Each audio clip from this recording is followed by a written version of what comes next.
Happy Mushoku Mondays, everybody. Welcome back to yet another Mushoku Tensei Jobless Reincarnation novel series analysis. We are on now Volume 6, Chapter 11 of the series. Last video was absolutely insane.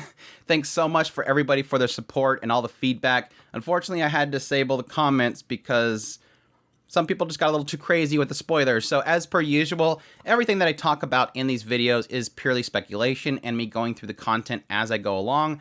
I don't need answers.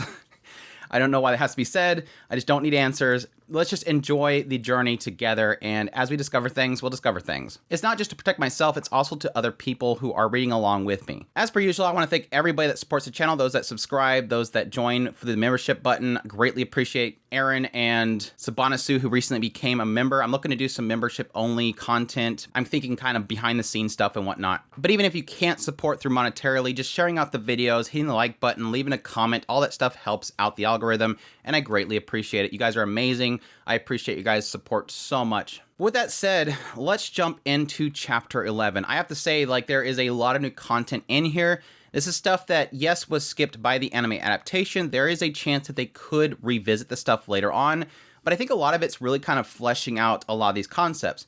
For example, having this whole situation where Rudeus is on the back of the horse with Eris just after this whole incident, and he's kind of casting magic, and she asks what he's doing. It gets into a lot more details of exactly what he's doing. He's practicing magic that he learned from Orsted. So keep that in mind for those that are anime onlys and don't want to really know anything that's additional. That's what we're going to be getting into. But with all that said, without further ado, let's jump into Chapter 11 of Volume 6. Opening up the chapter, Rudeus and party have just arrived in the Asura Kingdom. It's now 3 days after, yes, Turning Point 2, the whole incident. Obviously, they're still really heavily weighed down with the whole situation. It still hasn't sunk in to Rudeus that he was just killed and that Orsted, who killed him, saved him on a whim. Honestly, Rudeus feels like he should be traumatized, but it almost feels like he just woke up from a nightmare instead. He figures the man god probably guessed what would have happened, and that's why he forced himself into his subconscious, and he still feels like he should have turned away the man god, but he still figures that the man god's a good person. I mean, this is somebody that does, in his mind, care about Refuge. So he wasn't bad. This is where Rudeus knows that, yes, ever since he technically died, Eris has been clinging to him. Like, every time they're sitting in the carriage, she's sitting right next to him, with, yes, her leg touching his leg. He knows that one day that her thigh was sticking out of the hem of her pants, and he decided to touch it. But she didn't punch him. For some reason, she's just suddenly stopped her usual reaction. And additionally, she would still continue to sit next to him rather than run off. And he's honest. I mean, the fact that she's in contact with him so much, he can't really help himself, and he's afraid that one day he's just going to stick his hand down her pants. So he kind of wishes that she would move away from him. He figures going that far is something that you just can't pass off with a laugh. He had to hold himself back, whether she knew that he had internal conflict or not. It's kind of funny because it's one of those things where, yes, he himself, being in so much close proximity with Eris, and he's got that attractiveness to him, he can't help himself, and so he's internally conflicted with this. And he just, I like the fact that he's literally saying, please go away from me, Eris, I can't handle this. But at the same time, from her perspective, yes, Eris has just lost him, and she doesn't want to lose him again. She realized at this point, this is somebody I really deeply care about, and I'm sure we'll get more into that later on. So, because Eris won't leave his side, he decides that he has to keep his hands busy. Good on you, Rudeus, despite the fact that you are a pervert, at least you're doing something to stop yourself. What he's doing is practicing what Orsted did. He's practicing disturbed magic. So he's basically creating magic with his left hand, while with his right hand, he's disturbing that magic. He's cutting off the flow of mana within it. Just before the mana would take shape in his hand, he would use a different type of mana to disrupt it and disperse it. It was a very simple idea that didn't cost much mana, but yet it was an incredible technique. He figured it was something similar to the nullification that was happening with the barrier, that king tier barrier that was keeping him trapped in Ch11 Kingdom. From his perspective, it's a very simple thing to explain, but it's very difficult to perform. He assumes it might be because he's just using his non-dominant hand in order to conjure with. The magic took shape, but imperfectly. Unlike how Orsted performed it, it was very difficult for him to nullify it completely. Still, he figures he possibly could use this as some sort of restraint, even if it was imperfect. Which at this point he realizes, wow, Orsted taught me something. He taught me something very useful. So technically, this whole situation, he didn't come out of it empty-handed. I would argue that, yes, a lot of things came out of the second turning point. A lot of changing of minds, perspective, and yes, technically learning this. Eris was obviously watching this whole thing, sitting right next to him, and she asks him, what are you doing? He says, I'm trying to mimic the magic Orsted used. At the same time, he says, as he once again, fails to fully nullify a stone cannon. He really knew that this wasn't going to work if he was sloppy about it. And so as he's thinking about it, he figures there's probably something about this nullify magic that has some sort of rules applied to it. He figures that perhaps if he can unleash magic in accordance to those rules, there's a chance that he could nullify disturbed magic. The possibilities were growing in his head. I like that through failure, Rudeus essentially is figuring out something that can come positive out of it. If he can't fully figure out this, there's an added bonus to this whole situation is that as he's trying to figure it out, he's realizing there's possibly ways to get around it. It's not just about learning how to nullify somebody else's magic, but rather figuring out a way that you can prevent yourself from being nullified. If there's some sort of rules that are applied with nullified magic, he can get around it. If you think about it, Orsted, when Rudeus went to cast another magic, Orsted was figuring out that, oh, you're using voiceless casting of different elements. So is that an aspect of it? Does the nullify magic only work on one specific type of magic? And is there a limit to it? That's what he's sort of figuring out here. At this point, he explains to Eris that the type of magic he is practicing was the one that nullifies magic. She inquires, why are you doing that? So there's been a number of times here recently that my magic has been sealed and I couldn't do anything. I guess you could say it's me researching. At the very least, if I ever meet Orsted again and it turns into a fight, I want to be able to get away from him. Does that make sense? She was silent for a moment, and then she questioned, hey, Rudeus, how come you're so strong? Rudeus in his own head is questioning, am I really that strong? He says, I think you're stronger than I am. She's like, that's not true. The conversation died at this point, and he knew that something was on Eris's mind. Rudeus spoke up.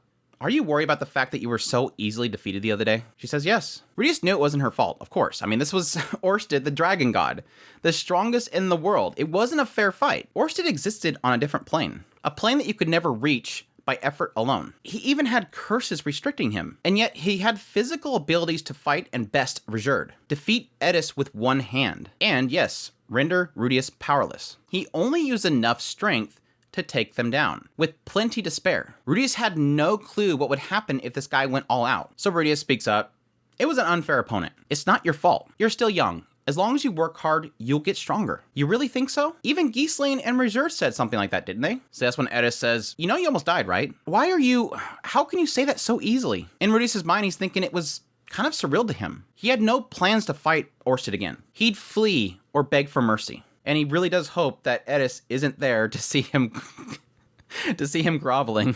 So Rudeus says, because I don't want to die next time. True, you don't want to die, do you? Please don't worry. I'm going to work hard. So if we ever wind up in another situation like that, I'll be able to pick you up and make a run for it. At this point, Eris placed her head on his shoulder. Rudeus was set on becoming stronger, but he knew that there was no way to become the strongest of the world. The ceiling was just too high. Still, he set on becoming strong enough to get away next time. At this point, Rudeus placed his face into Eris's hair and inhaled her scent. He still got it in somewhere. I like this. As per usual, I like that Rudeus always downplays himself. This isn't a power fantasy. Unlike a lot of isekais, Rudeus really quickly acknowledges that he is not the strongest of this world. He is but one pebble in this huge, massive ocean of things. And yes, acknowledging that he's never going to become the strongest. He's never going to have this OP ability. He kind of thought that was the case really early on in his life in this world. Oh, I can do incantationless spells. Roxy thinks it's amazing. I must be special somehow. And then it's never happened since. Never since then has he ever done something that really made himself think, I'm incredible. No, there are other people that are much more powerful than I am, so I need to focus on just getting strong enough that I can get the hell away. And I also appreciate the fact that this is our first time, ever since Rudeus was transported, that Rudeus is actually practicing. So I'm kind of excited from this point on what kind of advancements he will actually have. Despite the fact that he downplays himself, I'm excited to see how he grows. Because again, ever since the displacement, his focus has been conserve mana in case something bad happens. Never use your mana just willy-nilly. Don't sit here and craft stuff. Don't do things. Focus on conserving in case you need to use it. Yes, technically he did practice the Doldia Roar, which technically would have expended mana, but at the same time he was stuck there. He was stuck in the Doldia village while the rain was coming through. So again, I'm kind of excited, despite the fact that he doesn't think he's very powerful, to see how he advances stuff. And this is our kind of first glimpse of it as we see that he's getting more into how he can change magic itself and how he can dispel other manas and disrupt things, and yes, how to get around it. Once night falled, Eris was asleep and Rudeus spoke to Refuge. He felt that Refuge was more quiet than usual, thinking that maybe Refuge blamed himself for not protecting them. Rudeus speaks up.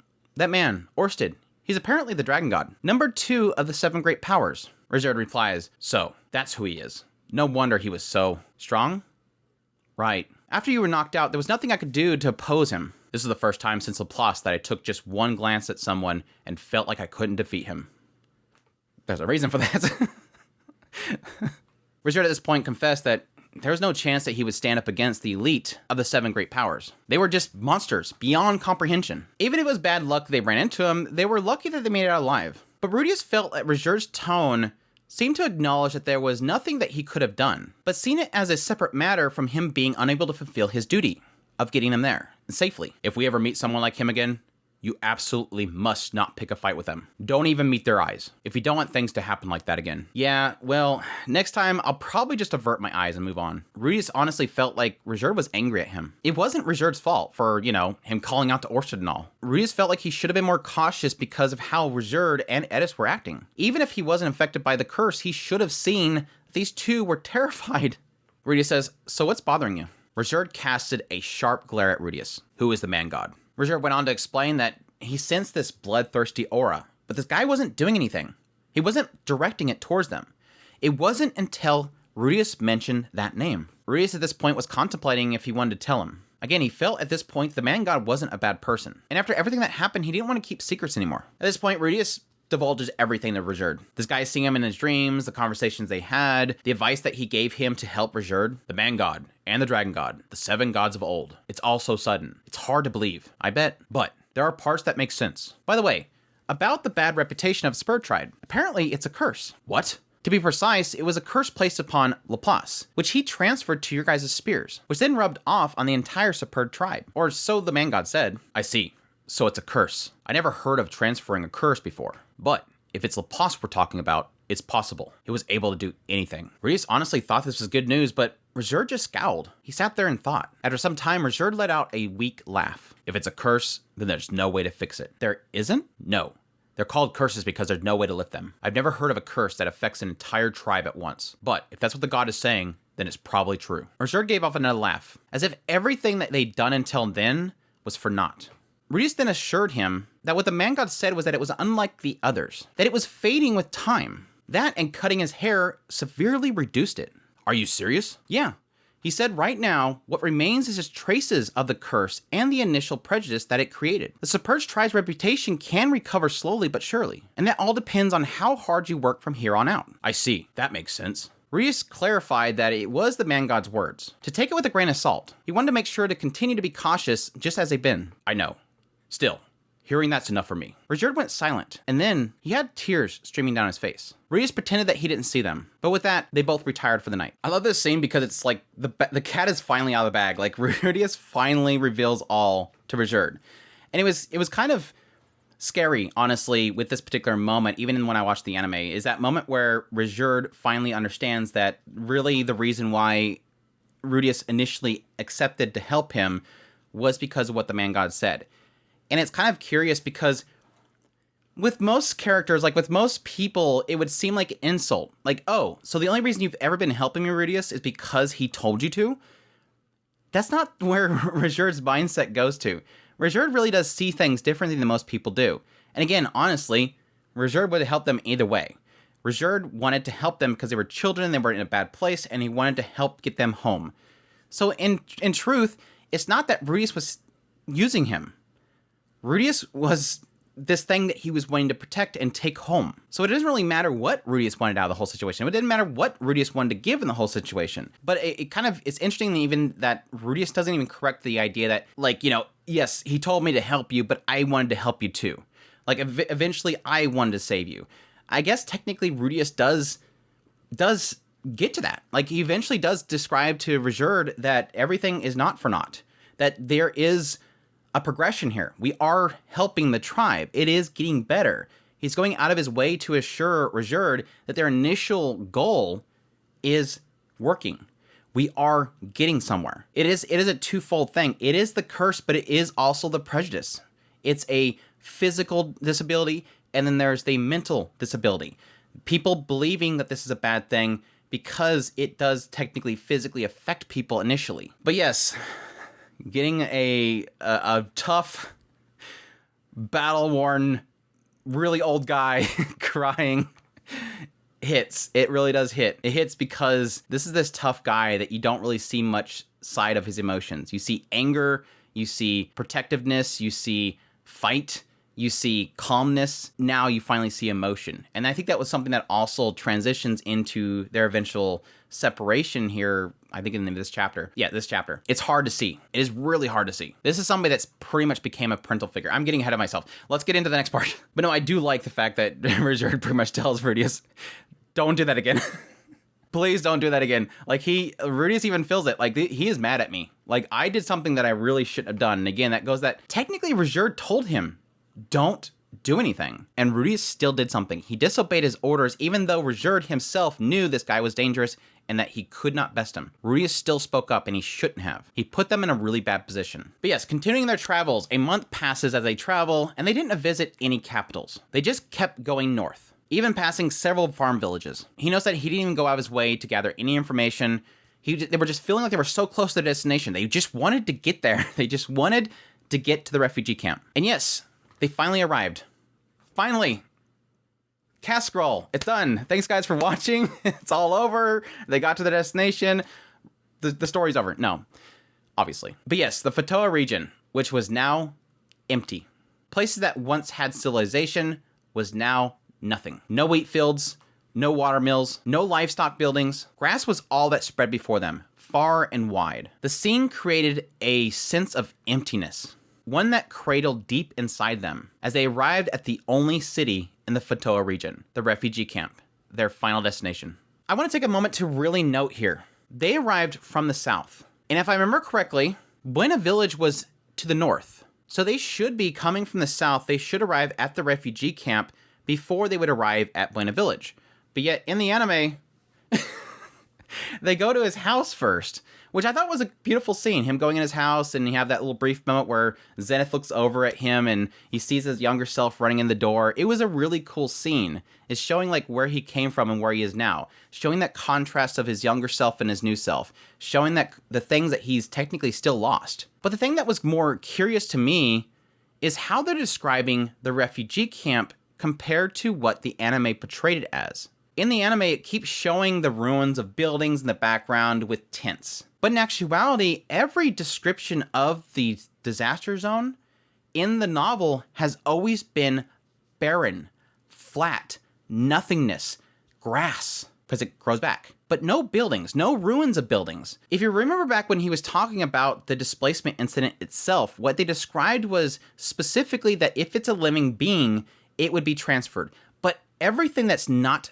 touching that living being is disintegrated. It's gone. Like, it's completely wiped free. He keeps mentioning that. The book that he left behind, all that kind of stuff is, he assumes, oh, it's gone. The Pantsu, he figures, it's gone. Everything is gone. But yet, in the anime, it keeps showing buildings, wrecked buildings. Those shouldn't exist anymore. It should just be a flat, plain area. Because anything that wasn't living disintegrated. Now, I don't know if they'll get into more details of that later on. I just feel it was kind of interesting how the refugee camp itself is described. This area is described. And it gets worse. But we'll get into that in a minute. Before reaching the entrance, Richard stopped the carriage. But he says, what's wrong? Richard replies, this is where I take my leave. What? Eris jumps up. Wait just a second. Her eyes widened. Rudeus and Eris toppled out of the carriage and faced Richard. Can't you just rest for a day? No, just walk into town with us at least. Eris says, yes, I mean, unnecessary. The two of you are both warriors now. You don't need my protection. Rudeus had completely forgotten about the original promise. Once they got there, they would have to say goodbye. But Rudeus still kind of believed that they'd always be together. And he wondered if he should try to get him to stay with them. Honestly, yes, Rudeus had caused Richard an enormous amount of trouble. Sure, Richard came with his own problems.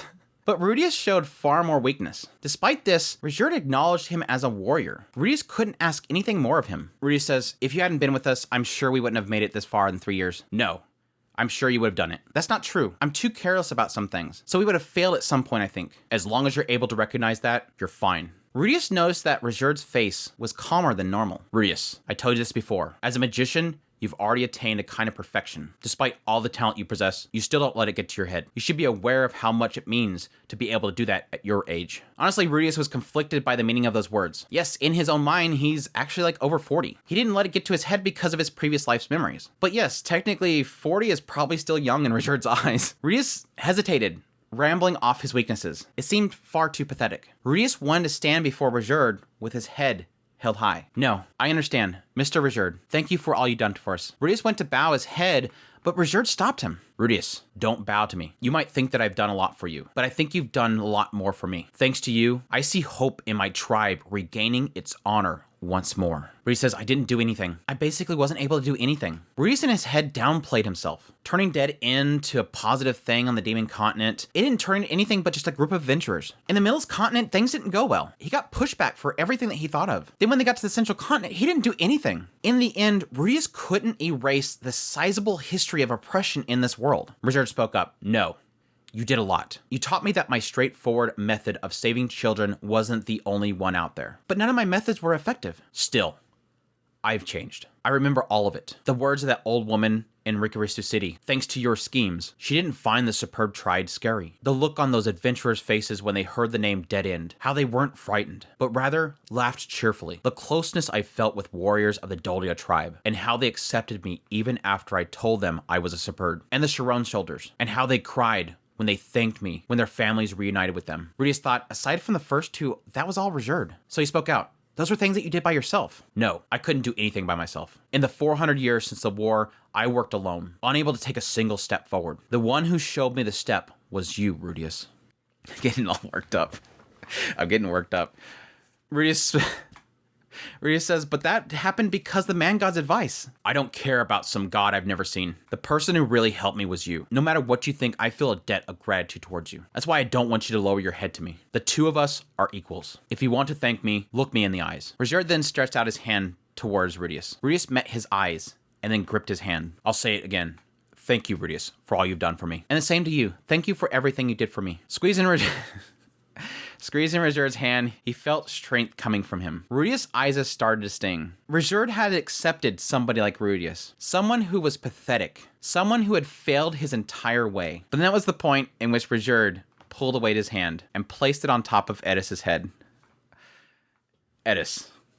What? Can I treat you like a child one last time? Fine, whatever. He smiled as he stroked her head. Eris, you have a talent, enough to become far stronger than me. Liar, after all, I lost to... Her mouth started to curl downwards in a pout. He chuckled. You survived an attack in a battle from a man who bears the name of a god. You understand what that means, right? She glared sharply at him, but then her eyes widened with realization. I understand. Good girl. She balled her fist as if she was trying to fight back tears. Rudeus asked, what are you going to do after this? I don't know. For now, I intend to look for the remnants of the superb tribe on the Central Continent. Restoring honor to my tribe is a dream within a dream if I'm all by myself. All right then, good luck. If I have some free time, I'll see if I can do something to help out too. Refuge chuckled. And if I have free time, I'll see about looking for your mother. With that, Refuge turned away.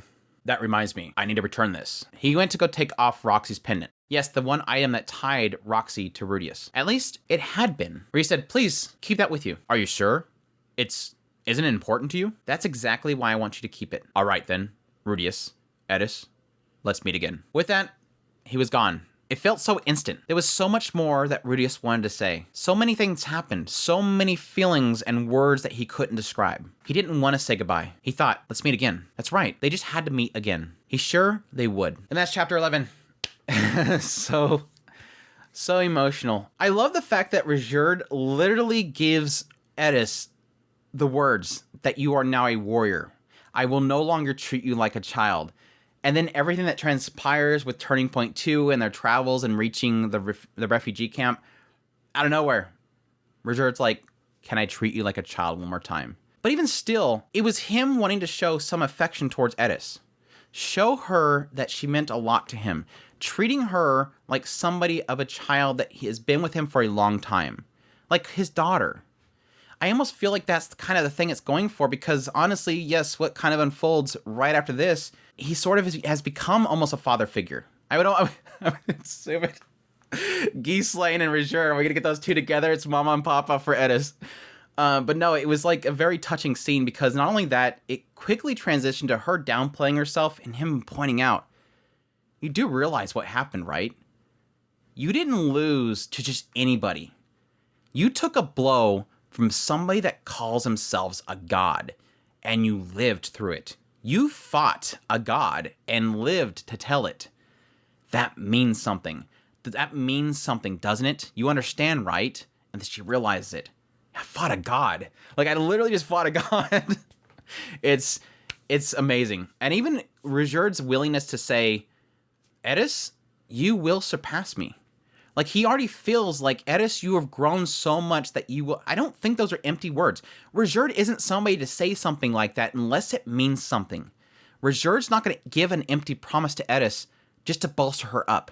He knows she is going to surpass him, and that's why he tells her. If anybody else, Paul said something like that, I wouldn't believe it. Refuge's words carry weight. He doesn't say things just for the sake of saying it. But no, I especially love this scene for essentially acknowledging what Rudeus, or at least Rudeus realizing through Refuge's words that again, Rudeus downplays himself. He thinks he's done nothing. I think the problem with what Rudeus is thinking here is that he's too stuck on what other people say. What have I seen? What things has occurred? Well, did this town accept Refuge in it? No, I failed. Did this method that I thought would fix it, did it work? No, it failed. No, they pushed the statuette back to me. I failed. The Millis continent itself literally will hunt them down. I failed. I've done nothing except for create a party called Dead End, and people chuckled. But it all matters. Because Refuge isn't saying... He's not saying, yes, I see this stuff. No, Refuge's telling Rudeus here, I've changed. This is the thing that changed. I have changed. And so, when you think about what Rudeus is laying out, I did something in Demon Continent. We went to Millis. Nothing was working there. And yes, technically, the whole thing with Doldia Village, that was Refuge. Okay, then we went over here. That was Refuge. Refuge did this. Sharoni Kingdom, Refuge did that. Refuge saved those soldiers' families. That's why they thanked him. But Rudeus never realizes that the reason why Refuge did all these things was because Rudeus changed him. He's no longer thinking about find child, save, take the village. Find child, save, take the village. He's now thinking broader. He's thinking about the effects that he can have on other people, communicating to people, finding what's ailing them, helping them. If he hadn't met Rudeus way back here and had this travel with him, he would have never probably spoken to the soldiers in that town to find out they need help and then go help them. He learned to communicate. He learned to help people. He learned to expand his mind a lot. And it's more impactful when he says, I've been traveling for hundreds of years and have fixed nothing. And within 3 years, so much has changed. Literally in a fraction of the time that I've had this curse upon my tribe, I have done more in those 3 years than I would have done in thousands upon thousands of years. That's the point, Rudeus. That's what changed. That's what you did for me. You saved me. You did more for me than I could have ever done for you. Just traveling over here? Big whoop for Spurd. I swing my spear, things die. You changed so much more in my life. Rudeus, don't downplay yourself. Don't bow your head. Shake my hand. We are equals because you've done far more for me than I have done for you. Oh, it's just... It hurts. It hurts. It hurts. And I don't think I got... The anime gave me impact. Like, the anime got me because I'm literally seeing Eris's face scrunch up. I'm seeing visually... I will admit, an animation, if they do the animation well, they do the expressions right, it's going to hit me more than reading it. Hearing a great seiyuu choke up their words or be sorrowful is going to obviously affect me more than reading the words saying Eris's lips curled up. But it still hit more because I think it was so much more in Rudeus' head, obviously being a light novel, that I was able to get the context of how much Rudeus at this point is downplaying himself and how Refuge has to snap him out of it. And yes, technically getting more perspective and really reading into this stuff a lot more throughout this entire 3-year journey. The impact is much more impactful. And yes, the impact's more impactful. And yes, technically this sudden departure. It's literally a couple of paragraphs. Suddenly, bam, Refuge's gone. Rudeus thought that he was always going to be with this guy. Like, They spent 3 years with each other. You feel like you're just gonna be together forever. This is our new dad. He's hanging out with us. He's Uncle Richard. Bring in Uncle Richard. What's up, Uncle Richard? Yeah, he's got a big spear and he slices up stuff. Now he's gone. He fulfilled his mission. He's gone. But it does definitely raise a big question mark of this promise at the end. Richard has more of a goal now than ever. Before it was just clearing their name. Now he wants to actually find other Superds. Is there a possibility there's Superds on the Central Continent? Be curious to see if that's the case. I kind of is a bummer. It doesn't necessarily say where he's going. I don't know if he's going to be heading up north or if he's going to be going back down south. But I'd be curious, and even Rudeus says, I'll see if I can find some people and help you out as well. I'll be curious if Rudeus ever runs into another Superd. I'm going to assume that there's probably going to be someone else out there. It'd be cool to see it. Moving on to Chapter 12.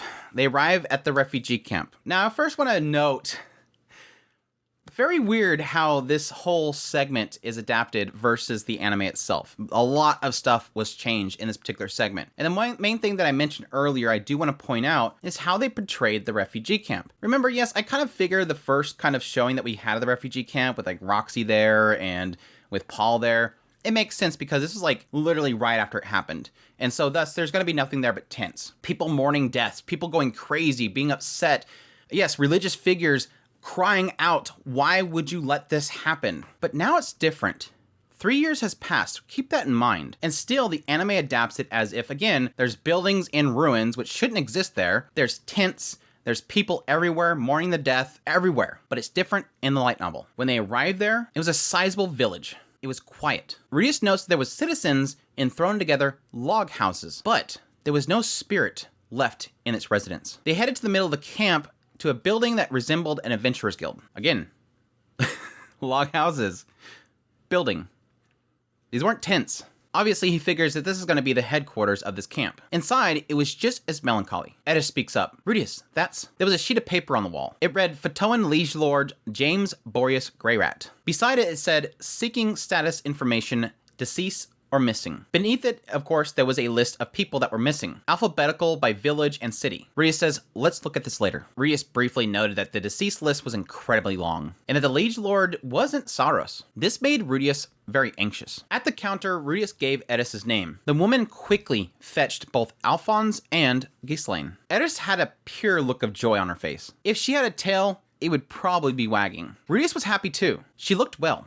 Ghislaine, looking down at Eris's face, had a huge grin. Eris, I don't have a Ghislaine voice. Eris, no, Lady Eris. No, it's got to be more subtle. It's got to be very, very monotone. Ghislaine says, Eris, no, Lady Eris, I'm glad you made it safely. Eris says, it's fine, you could just call me Eris. Ghislaine's happiness then faded. Her expression clouded over. And Alphonse as well. His gaze at her was of sympathy. An uneasiness welled up inside of Rudeus. It was at this point that the two of them led Eris deeper into the building. Alphonse asked Rudeus to wait outside, but Eris insisted that he comes with her. Rudeus noted at this point that Eris's lip was pulled together tighter than normal. Her hands curled so hard that they were turning white. They entered a room that had a sofa and a cheap-looking desk. Eris quickly sat down and pulled Rudeus to sit down beside her. Ghislaine took her usual spot, standing in the corner, and Alphonse came in and bowed in a butlerly way. Welcome home, Lady Eris. I received word earlier that you would be making your way here and waited patiently for you. Cut the courtesies and just say it. Who died? She just outright asked. Sitting with her back straight, strength in her gaze. But Rudeus knew that there was anxiety swirling in her heart, mainly because she was squeezing his hand so tightly. There was so much pain there. Alphonse said, Lord Saros, Lord Philip, and Lady Hilda, all three are deceased. With those words, Eris crushed Rudeus's hand. But it was Alphonse's words that left Rudeus in a daze. It had to be a mistake. It only had been 3 years. Eris speaks up. There's no mistake about that, right? There was a tremble in her voice. Alphonse replied, Lord Philip and Lady Hilda were transported together and passed away in the conflict zone. Ghislaine confirmed this. Side tangent, this sucks because I now know why Ghislaine knows.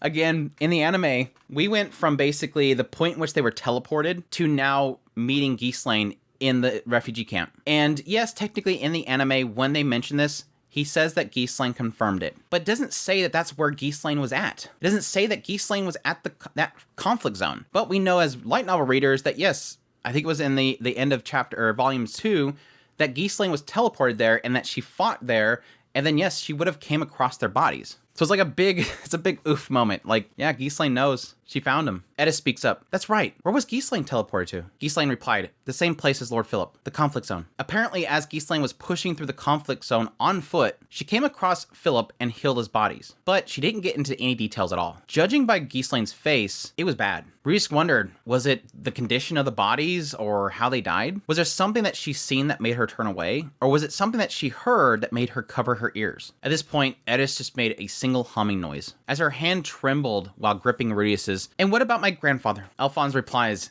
he was forced to take responsibility for Ch12's displacement incident and was executed. This is where I want to note, this kind of sucks. Because honestly, those that read the light novel, this is when you find out about this. This is the point in which you see what happened to Saros. Again, in the anime, it was when they were in Doldia village. It just cuts to Saros being executed, which yes, kind of impacts that scene because it's right at the moment where Eris is excited about everything happened and saving those cute little cat girls and puppy girls. And she's like talking about Saros, and then suddenly cut to Saros and poof, he's gone. But yeah, it kind of takes a little bit of impact away from this scene right here because of that. Rudeus jumps out of his seat. That's absurd. What meaning would there be to executing Lord Saros? Rudeus thought it was ridiculous. How did they expect him to stop an incident before it happened? It was sudden and without warning. What responsibility did he have? Eris says, Rudeus, sit. This is the point which he realized he's been standing up and she's pulling him down. There was so many feelings pulling up inside of his head. He couldn't express it with words. No, Rudeus understood. Even if there was no preventing it,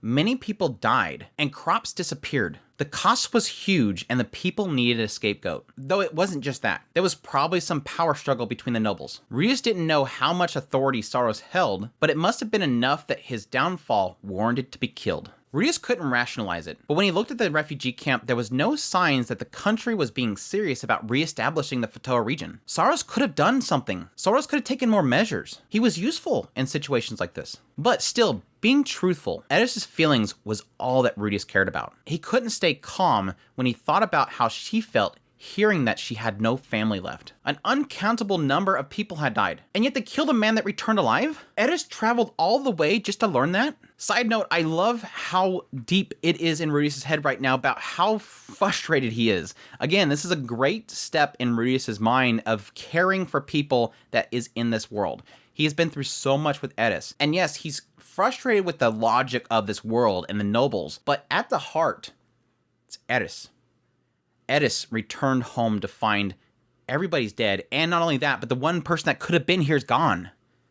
Why? It feels senseless, and it feels frustrating to him. Alphonse speaks up, Master Rudeus, I understand how you feel, but this is the current state of the Asura Kingdom. Rudeus thinks, Alphonse, the master you served was killed. Giselain, the man that saved your life, has been killed. Those are the things that he wanted to tell them. Yet, those words didn't come out. If Eris wasn't outraged, what right did Rudeus have to shout and cry? Saros and his family took care of him, but Saros was still a stranger to Rudeus. At this point, Eris asked quietly, so, what am I supposed to do? Alphonse says, Lord Palamon Notos Greyrat has said that he would welcome you as his concubine, Lady Eris. Rudeus could feel a murderous intent pouring out of Giselain. Giselain yells, Alphonse, you bastard! Do you seriously intend for her to take that offer? I'm sure you remember what he said. Even so, if we were to think about the future of the Fatoa region, a bit of discomfort is as if she could ever be happy being married to a man like that. Alphonse replies, he's filth, but he has a distinguished family name. There is many undesired marriages that could result in happiness. Giselain shouts, I don't care how many. Are you even thinking about Eris at all? I'm thinking about the Boreas family and the Fatoa region. So you plan to sacrifice Eris for that? If necessary. Eris stood up,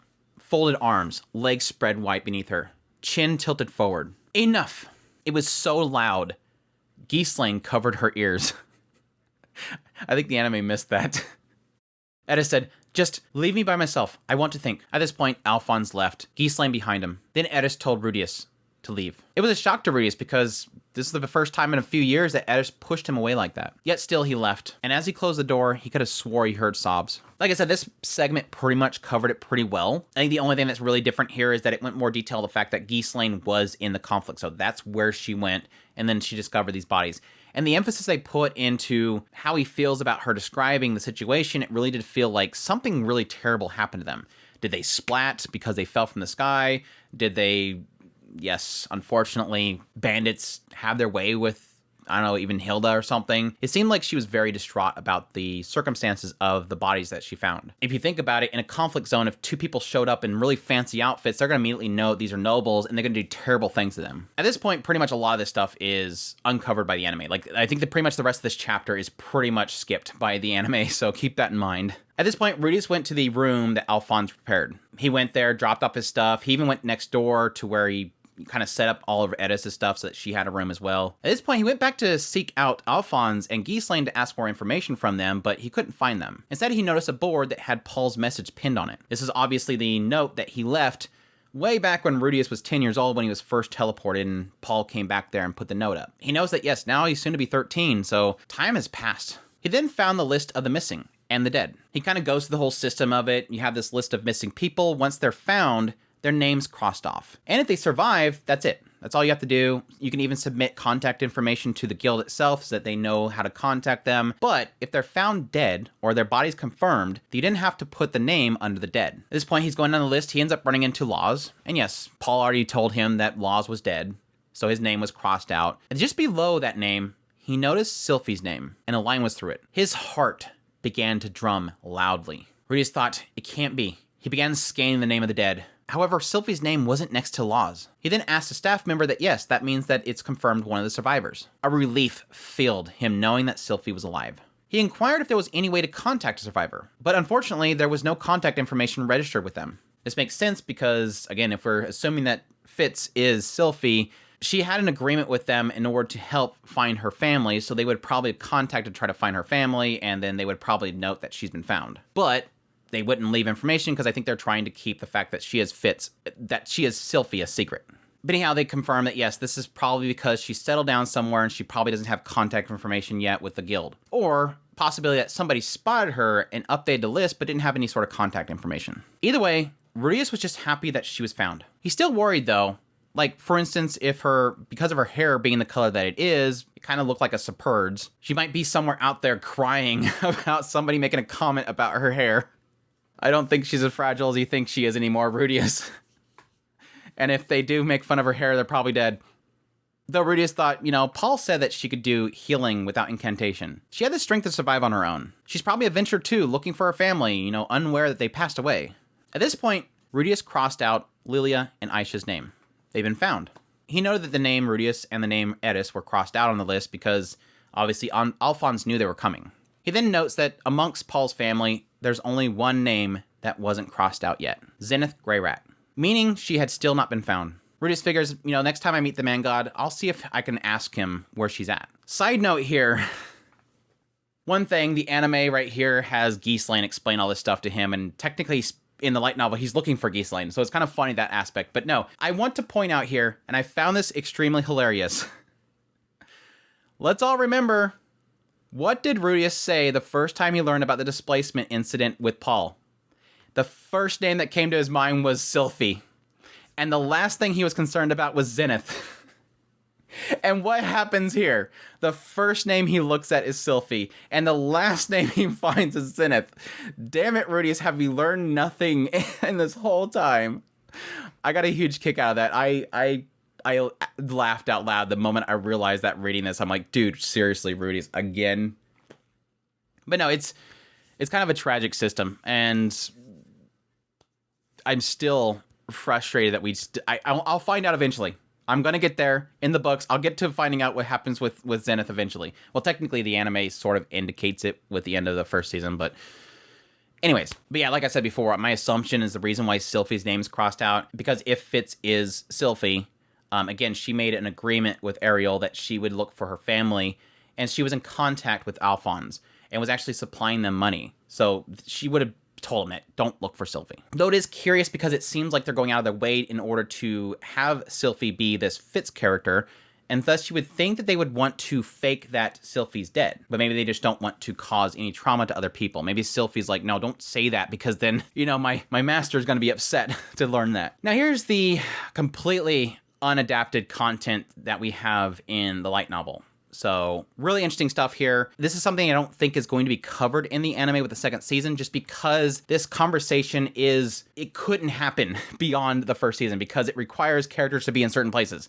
But yes, after looking at the list, he decides at this point that he's going to return to his room. He contemplated going to comfort Eris. Typically, whenever something like this happens, she usually bounced back quicker. But this had to be a bit of a shock for her. But as Rudeus is leaving, Alphonse calls out to him and brings him back into this room with Ch11. Rudeus is sitting here, Ch11 right next to him, and then across from him is Alphonse, which he found a little interesting. Typically, these people are standing up, but since, somebody like Eris is in the room, they can be more casual.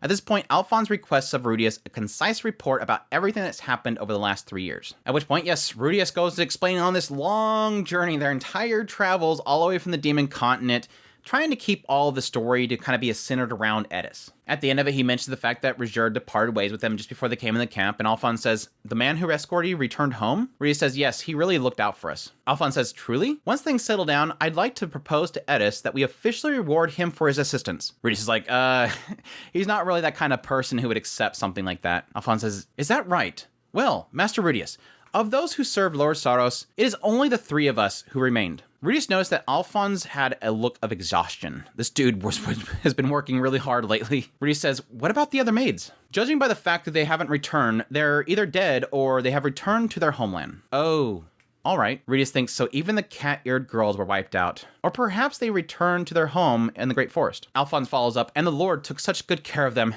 How dreadful." Rudeus replies, "It was ultimately nothing more than a financial relationship to them, I assume." With those words, Alphonse's poker face cracked. Maybe Rudeus's words were a bit too harsh, but honestly, it's probably true. At this point, Alphonse says, "Because of your youth, I hesitated over whether or not I would include you in this conversation, but if you can retort like that, I'm sure you're more than capable. You protected Lady Eris and delivered her to safety. As a way of recognizing your achievements, we welcome you as a vassal to the Boreas Grey Rat family. Henceforth, I will be conducting this as a meeting between vassals. You take no issue with this, I presume?" Thank you. What's the topic at hand? Rudeus just kind of wanted to cut to the chase. He knew with Saros and Philip gone, he knew what this is about. It's about Lady Eris's future. Rudeus says, "Well, while it's true that Saros and Philip have passed, the Boreas family itself hasn't completely been destroyed, correct? They can at least prepare a place for her to live in, right?" Alphonse says, "Lord James would be concerned about rumors. I think it likely he refused Lady Eris into his household." Rudeus in his head notes that yes, this is James we're talking about. He is the current liege lord, Eris's uncle.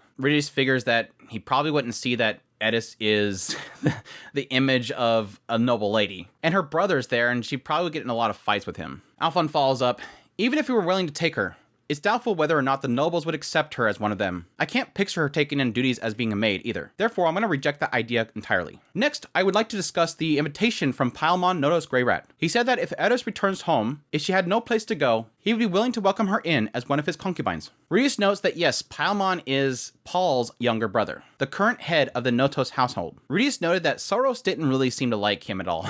At this point, Ch11 knitted her brows and her eyes were closed. Alphonse continues, "It's not a bad option. But there are some troubling rumors about him." Rumors? Yes, about him trying to curry favor with High Minister Darius. Lord Darius has been gaining power the past few decades, and supports the first prince's ascension to the throne. He's also primarily responsible for driving the second princess out of the country. At this point, Rudeus is noting that all of this is flying over his head. The first princess, second princess, whatever, all that stuff, it just doesn't really seem to be planning in his head at all. Alphonse continues, "Lord Paimon was once amongst the group of people supporting the second princess, but," Rudeus interjects, "but when she was driven out of the country, his group lost all power, right?" Precisely. Rudeus at this point doesn't really see what the problem is. But Alphonse continues, mentioning the fact that the whole kidnapping situation with Eris, way back here, that was planned by Lord Darius. Lord Darius has only been in Fatoa region once, and in that time, it only just took one glance for him to take a deep interest in Lady Eris.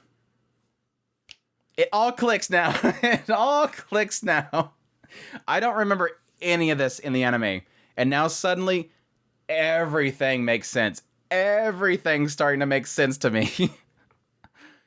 Yes, Rudeus confirms. You mean in a sexual sense? Of course. Rudeus in his own mind realizes that they probably knew way back then. But unfortunately, at that time, it's not like Saros and all them could kick up a fuss against Darius. But Rudeus thought, why didn't Saros give Eris to him? Did he not like Darius? Though he does realize that Saros often made decisions based on his feelings. Alphonse continues, "If Lord Paimon were to take Lady Eris as his concubine, he would probably find some excuse to offer her to Lord Darius." Well, we're rejecting that idea, right? Not quite. While I can't help but grimace at the idea of that man himself, Lord Darius has the most influence in the capital right now. Lady Eris won't like him, but it would guarantee her status and the comfort of her living conditions. But still. And if she were to make a bit of a selfish request, he would surely listen to her. For example, if she were to request the development of a village in the Fatoa region for its people. Rudeus understand the idea of gaining power and influence, but wasn't for the idea of being with that pervert. Rudeus questioned, and are other options? As for the nobles, with Lord Saros and Lord Philip gone, Lady Eris doesn't have any value left as a daughter of the noble family. Lord Rudeus, which do you think is the best route for us to take? Before I state my opinion, can I ask what Ch11 thinks? Ch11 speaks up. I think Lady Eris to stay with Rudeus. With me? You're Paul's son. Zenith was also from a powerful noble family in Milshan. With your lineage and background, you should be able to make a place for yourself amongst the Ch11 nobles. Alphon replies, it's not out of the question. Lord Paul has accomplished much during the incident. If you use that to your advantage, you should be able to consolidate some power and influence. However, getting the liege lords to let you oversee the Fatoa region would be far more difficult. I can't imagine Palamon would allow a son of Lord Paul to have such power. I also can't imagine that Lord James and Lord Darius would look kindly upon Eris marrying into a family of another influential person. Honestly, Rudeus understood where Alphonse was going with this. Ultimately, he was thinking of reviving the region. Ch11 speaks up. In that case, Rudeus should just take Lady Eris and run away. Alphonse says, and then what happens to the Fatoan region? You deal with it. Would it not be the realization of our dearest wish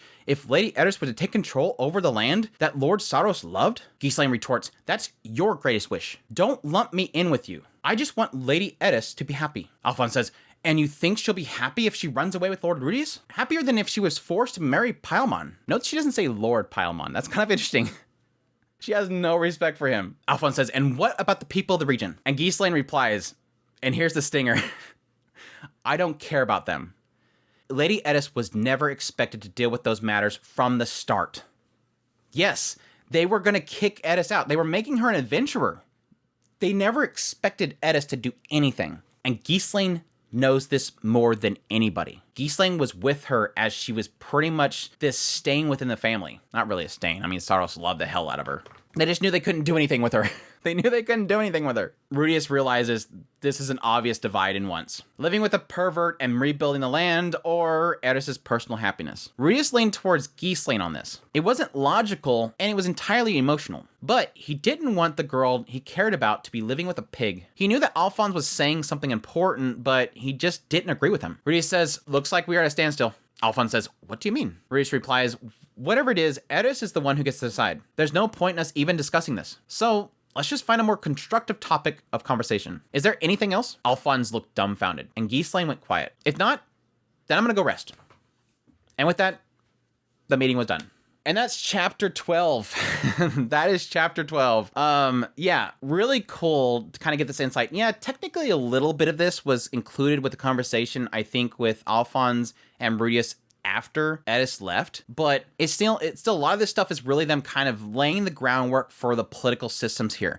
And yes, the most important thing that really shocked me reading this was the fact of why did Palamon want to bring in Eris as a concubine? It was a big question mark for me, honestly, because when I was watching the show, I just assumed, okay, because Eris still has power and Palamon wants that power, but it wasn't the case. That's not the case here. And again, I don't really remember anything in the anime that really specified Darius wanted Eris. And so now it suddenly makes perfect sense reading this. Like, it makes perfect sense to me now where things are shuffling. Again, James is liege lord of this area now. Eris has no more power here. And then suddenly when she shows back up, again, Alphonse in good nature. I think Alphonse is one of those characters that he's not a bad person, but he's willing to sacrifice things for political power. And Eris is a sacrifice. A worthy sacrifice. It's the happiness of one girl in order to regain what his masters wanted. That's what's in his head. I want to restore this family's lineage. This was my master Saros's place. This was Master Philip's area, and I need to restore it. So how do I do that? Their daughter, the granddaughter, whatever, she is the tool for us to restore this land. It's been 3 years and there's nothing happening here. It's a wasteland. All that's here is this one camp, and Alphonse wants to restore it. He wants to rebuild that glory of the area. And so his tool just finally arrived. Eris will be the sacrifice for this. And I think there's a part of him that's almost assuming that Eris would want this too. surely Eris would want to restore this land. That's what her grandfather loved. And she loves her grandfather, right? So she would obviously want to do this. But again, the thing that kind of takes us a step further is that idea that Paimon isn't out to get Eris. He doesn't care about Eris. And again, I don't remember any mention that Darius had taken a liking to Eris. I don't know that he would take a liking to her now. I don't know that he would particularly like her now. But again, I don't know the full glimpse of Darius. And yes, technically, that brief scene that we got of Darius having his way with this little girl, I'm sure that would go in a very inappropriate direction. Now, yes, the question mark would be, would Darius just straight up kill him immediately? Or would Darius be like a certain somebody else, Pax, and just lock her up and just break her? That would probably be the route that he would go if he managed to survive being with her for that first meeting. But yeah, either way, creepy Darius, don't want to have anything about that to do with her. But of course, this is the aftermath of everything that happened with the claims that Ariel had died. What it mentioned at the very end of the Ariel is dead chapter was that this guy reported to Paimon incorrectly that Ariel was dead. And it said specifically that because of this report, this false report, Paimon had to make a decision that would be dreadful. And I think that's kind of what they're implying here, is that because Ariel was presumed dead, Paimon immediately shifted his tactics to try to gain favor with Darius. And yes, I'm sure Darius doesn't care for him to come up crawling to his door. So he needs a tool, and that is Eris. And I think the only reason that Paimon knows about this whole situation is because I think he was directly involved with trying to help with this whole incident. Because again, he was working alongside Ariel to do all this stuff with the displacement and everything like that for the sake of Fitz. Either way though, big fail Paimon. Big fail Paimon. I do like the alternative option that's sort of presented by Giselaine. Now granted, Giselaine's perspective, it's just Rudeus, take Eris and keep doing what you're doing. Just run off. Just be together, be happy. She already knows that Eris likes Rudeus. She knows. She knows that he means a lot to her. Because again, he sort of tamed her when they were first, training and stuff like that. And even now, what is Giselaine going to realize the moment they finally make it there? They've been traveling for the last 3 years, and the moment they get in there, they sit down next to each other. Eris pulls him down next to her. Giselaine knows that Eris likes Rudeus. And so yes, the immediate thought to her head comes, just run off together. She'd be happy with Rudeus. But not only that, but it's kind of interesting that technically Alphonse tries to shift it a little bit. Oh yeah, technically Rudeus's mother has nobility in Miltian. And yes, technically Paul, while not that great, is accomplished. So he could technically gain power. The thought process there is really, yes, technically they can go back to Miltian, maybe get some sort of favor there. I doubt it. But they would have some sort of prominence there. And then they could slowly build up a power. But Alphonse, again, keeps pulling it back to Fatoa. Alphonse, again, his primary focus is the Fatoa region. So his mind immediately goes to, oh yeah, they could run off together. But then they can come back and build up here, but that'd be difficult. Like, he can't stop thinking about, come back here, build here. That's on his mind first and foremost, and he doesn't really care about anything else. And again, technically willing to sacrifice Eris's feelings. It does make me wonder about that one scene they put into the anime around the Dolda village incident where you had Saros being executed. Yeah, one of those faces that was giving a nice big grin was Darius. And I think that was probably why Darius is like, with you out of the way, I'm gonna get Eris. Like, she's gonna be mine. Yeah, probably a good portion of that is power as well, but the dude's super perverted. He's probably only thinking about Eris. The last thing in this bit that I want to note was I found it interesting that Rudeus points out that, yeah, Rudeus sure doesn't care about rewards. Like, you're not going to give him something that he wants. Like, they noted back when he parted ways with Refuge, it's specifically worded in the novel that Refuge left. He didn't prepare. He just left. Like, they rolled up to the refugee camp, Refuge got down, said his goodbyes, and then just left, with just the sword on his back. His spear, his clothes, that's all he needs. So yes, technically, if they were to drag him into the refugee camp and Alphonse starts showering him with like necklaces and money and boxes of gold, Refuge would be like, I don't need this, and just walk away. Like, he makes everything he needs. He cooks everything he needs. He kills for meat. He has everything he needs. He doesn't need money. He doesn't need power. He just walked away. But anyways, that is chapters 11 and 12, and that's all I'm going to go through for today. I was planning on getting a little bit into 13 as well, but as usual, I went on longer than I should have. But yes, I'm looking forward to next week, because obviously there's a certain scene with Eris that will be very interesting to talk about, and yes, technically there is spoilers for those that don't want to know what's in 13. There is an inner dialogue, inner thoughts of Eris. The first time ever we're going to get an inner dialogue of Eris, what she's thinking. Not like Eris the Goblin Slayer, where it's third person perspective still. This is all in her head. What she's thinking about, what she thinks about every situation, and how she's feeling, which I think is huge. So I'm extremely excited to read about that. I'm going to see if I can possibly do chapter 13 and the 2 interludes. Interludes, yes. I'm going to see if I can possibly do chapter 13 and then 2 interludes and then just wrap up volume, but we will see how long it takes, because technically the next 2 chapters are like significantly longer than typical chapters. I do know that the final one, the extra chapter, is like really short. So, but anyways, that is the Mushoku Mondays for this week. I hope you guys enjoyed this video. As always, I greatly appreciate everybody for the support through Patreon, our tips link, our super thanks button, becoming a member of the channel itself. Again, I want to welcome people that have joined the membership. I greatly appreciate everybody's support. Again, I'll be looking to do some sort of content on the side exclusively for the members. That way I feel good about it and I don't feel bad just for people getting emotes. With that said, if you're new to the channel, make sure that subscribe button so you get all my content. I do news reviews, first impressions, top list. If it's anime, it's pretty much here. Additionally, if you like this content, make sure to hit that like button down below. Leave a comment. Let me know what you thought of this whole segment. Again, leave spoilers out. No spoilers, please. No spoilers. Again, greatly appreciate everybody that drops by for the premieres. Love chatting with you guys. Thank you guys so much. The support means so much to me. I love you guys, and you all take care.